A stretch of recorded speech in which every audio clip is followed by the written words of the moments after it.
Wild Tales is sponsored by Cotswold Outdoor. When we're out in the elements, we're in our element, and outside retail expert Cotswold Outdoor is helping more of us to get out with the right kit. Thanks also to their support, the National Trust is helping walking communities to access the UK's outside spaces. And we're working to fix 15,000 kilometres of paths and trails by 2030 for everyone to enjoy. Find your element with Cotswold Outdoor.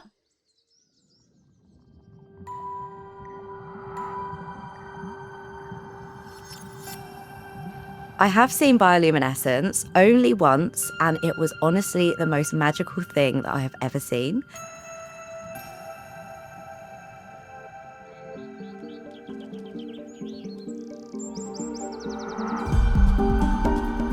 It's a bucket list natural phenomenon every traveller would love to experience. Bioluminescent tides, or sea sparkles, are a rare and ethereal looking sight, and we're heading to the ocean to meet the strange species who use light to send signals through the dark. I'm Ranger Rosie Holdsworth. Welcome to Wild Tales, Bioluminescent Baywatch.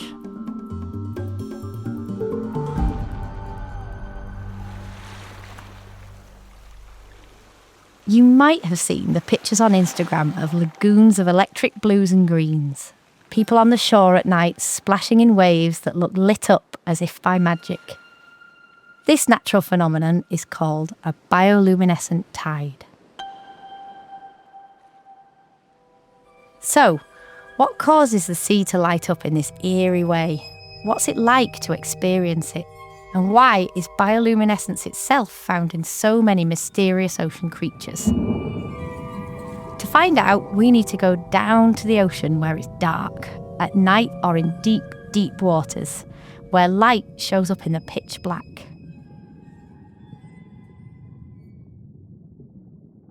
I'm Yasmin Meeda. I'm a marine biologist by training, and I'm now working as a postdoctoral researcher at Cranfield University.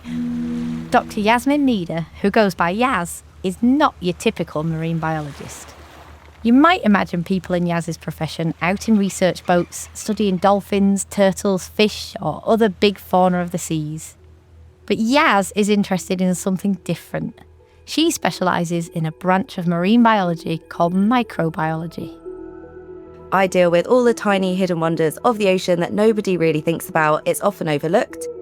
I'm really interested in understanding how these microbial life actually sustain all the bigger species in the ocean that we know and love, like whales and sharks, but we really need to understand these tiny organisms.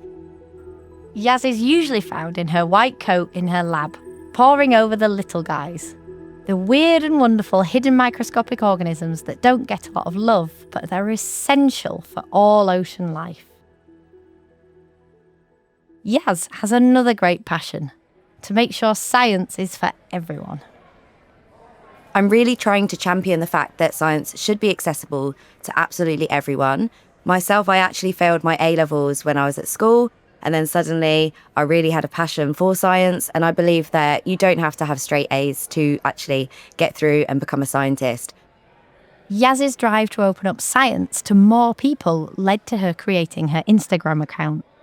So I post on social media with the handle @marinebiologywithyaz, and it started just as showcasing to family and friends what I get up to. I mainly made this page to showcase the hidden wonders of the ocean. As a marine biologist, Yaz knows all about bioluminescence, but she's only ever actually seen it once. And the experience has stayed with Yaz as one of the most memorable of her career. I have seen bioluminescence only once, and it was honestly the most magical thing that I have ever seen. I'm an ambassador for the Marine Stewardship Council in the UK. We were fishing for sardines using ring net fishing.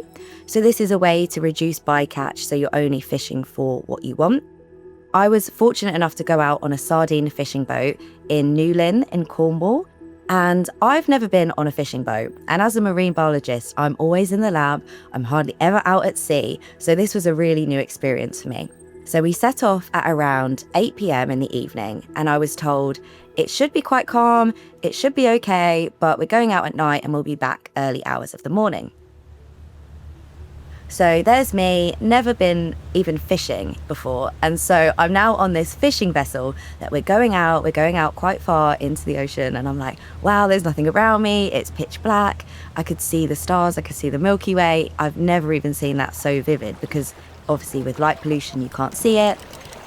And as we were fishing, once they'd deployed the net, this is when I saw so many birds just coming down, and there were loads of seabirds, some seagulls, other species of birds I didn't even know.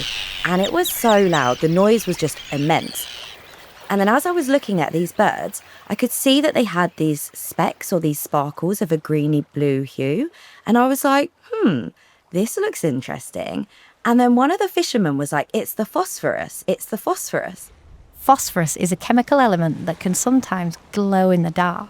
But Yaz knows what they're seeing is something different. And I was like, what are you on about? And they were like, that's what we call it, the phosphorus. And I was like, no, I think that's bioluminescence. And they were like, oh, is that what it's called? And I said, yeah, I've never seen it in real life. I've only ever seen videos. The colour was definitely like a bluey green. You only see bioluminescence when there's movement in the water. So as the waves are crashing and the birds are diving into the water, you then get this kind of different shades of this bioluminescence coming up, and it's brighter in some areas and it's dimmer in others. And honestly, it was just like an alien world to me because we were the only vessel that I could see for a while. We were in the middle of the ocean. I couldn't even see land, and yet all around me were just these birds and bioluminescence, and it was incredible. Bioluminescent tides occur all around the world, and some of the best known spots include beaches in Australia, Thailand, Puerto Rico and California. These sea sparkles also appear here in the UK. Wales has some of the most famous bioluminescent tides, and it's found in other places too, like Yaz's experience in Cornwall.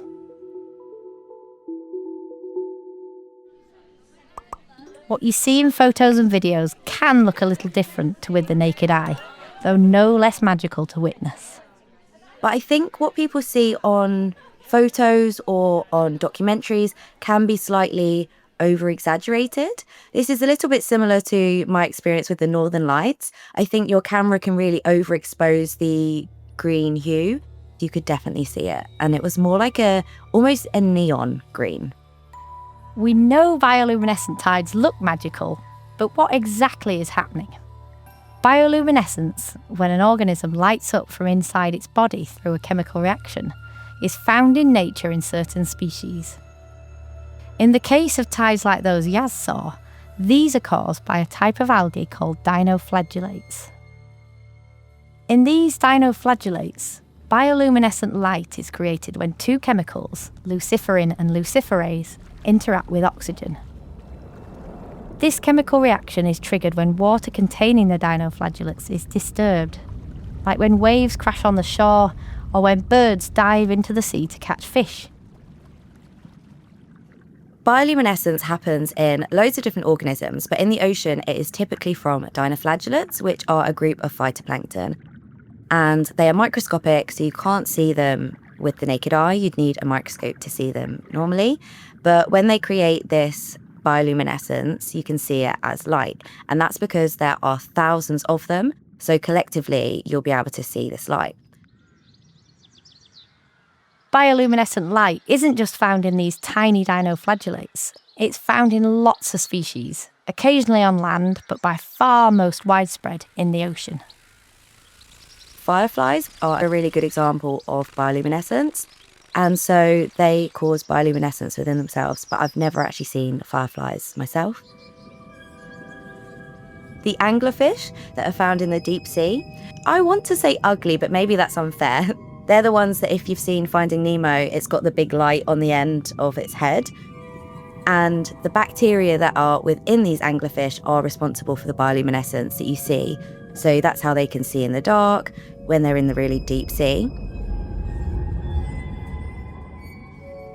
For different species, there could be different reasons as to why they have bioluminescence. Sometimes it could be because of mating, so it could attract a mate, or for the case of dinoflagellates in the ocean, it could be to deter a predator, and then that will deter the predator because they'll think, oh, there's something there, and it will scare them off, which I think is pretty cool. And perhaps the most mysterious is the centuries-old story of milky seas. Sailors talked of an eerie phenomenon of looking out to the ocean at night and seeing it transformed, as if glowing ghostly white all the way to the horizon.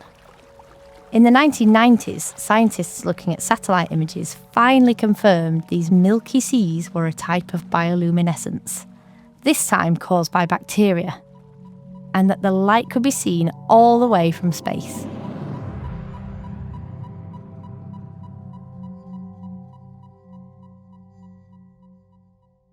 Bioluminescent tides, like in Yaz's story, are relatively rare, but they occur often enough for you to have a chance of witnessing them. So, what are the top tips for seeing them for yourself? My top tips if you want to see bioluminescence would definitely be to look out on the coast. There are certain areas within the UK that you could see it, such as in Wales. I'd definitely say Cornwall is a really good spot. My experience was not from the shore, so I don't know how prominent it will be if you're just watching from a beach and want to go and hunt for it. But if you can get on a boat and go and explore, I think definitely looking at either Facebook groups or looking online at different travel blogs or Instagram or TikTok, I think you could definitely find it and spot it from there. I've seen bioluminescence myself just one time on land in glowworms' shining green bums in Leeds. It was really, really magical. But I've never seen bioluminescent tides in the ocean. They're really high on my bucket list. The fact this phenomenon even exists reminds us that our world is still so full of mystery and wonder.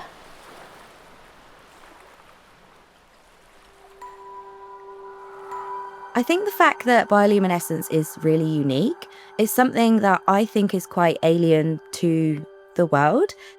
And for me, I think that's one of the most amazing things about evolution and just the natural world, is that these things have just sprung up in nature based on either it could attract a mate, it could deter predators.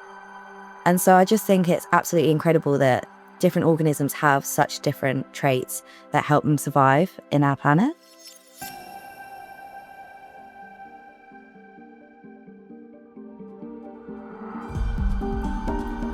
If you'd like to look for bioluminescence for yourself, do search for groups dedicated to spotting it along the Welsh coast and other parts of the UK. Just please don't do anything daft and follow safety advice when you're mixing with water, tides and the dark. Summer is a great time to see the UK's glowworms. You can find out more about them in our episode show notes. Until next time, follow Wild Tales on your podcast app. Find us on Instagram @WildTalesNT and share your stories with us with #WildTalesWednesday. See you next time.